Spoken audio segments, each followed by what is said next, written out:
अन्नदानाचे महत्त्व भाग 1. अन्नदान का करावे? अन्नदान सर्व दानात श्रेष्ठ दान आहे. जो मनुष्य रोज नित्य अन्नदान करतो त्याला संसाराची सर्व फळे प्राप्त होतात. अन्नदान हे एखाद्याच्या कुवतीनुसार आणि सोयीनुसार केले पाहिजे. यामुळे परम कल्याणाची प्राप्ती होते.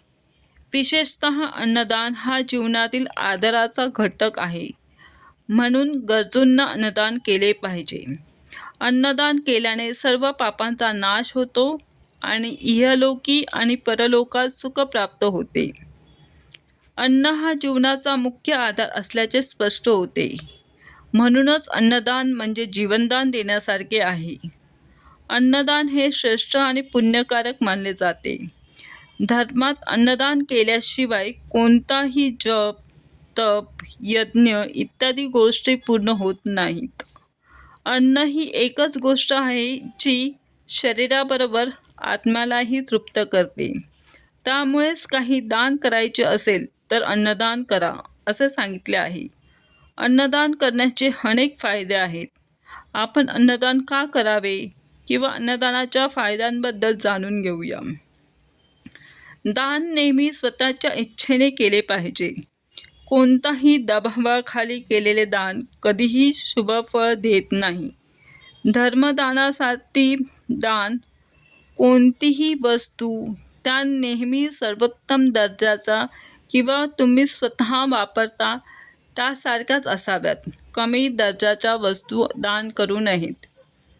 गरजू आणि पात्र व्यक्तीला नेहमी दान करावे. दृष्ट आणि श्रीमंत व्यक्तीला दान करणे फलदायी नाही. ब्राह्मणाला दान द्यायचे असेल तर ब्राह्मण सात्विक, सदाचारी आणि ईश्वरभक्त असावा हे लक्षात ठेवावे. दुष्ट ब्राह्मणाला दान करणे निष्फळ आहे. जर तुम्हाला ग्रहांसाठी दान करायचे असेल त्याच ग्रहासाठी दान करा जे त्रासदायक आहेत. अनुकूल ग्रहांचे दान तुम्हाला अडचणीत आणू शकतात. बाहेरच्या व्यक्तीला दान करण्यापूर्वी तुमच्या कुटुंबात काही कमतरता तर नाही याचा विचार करावे. आधी तुमच्या आश्रितांची व्यवस्था करावे, मग दान करावे. योग्य मार्गाने मिळवलेल्या उत्पन्नातील 1/10 भाग दान धर्माच्या कार्यासाठी उपयोगात आणावा. भुकेल्याला अन्न देणे परलोकात उपयोगी पडतं. श्री स्वामी समर्थ.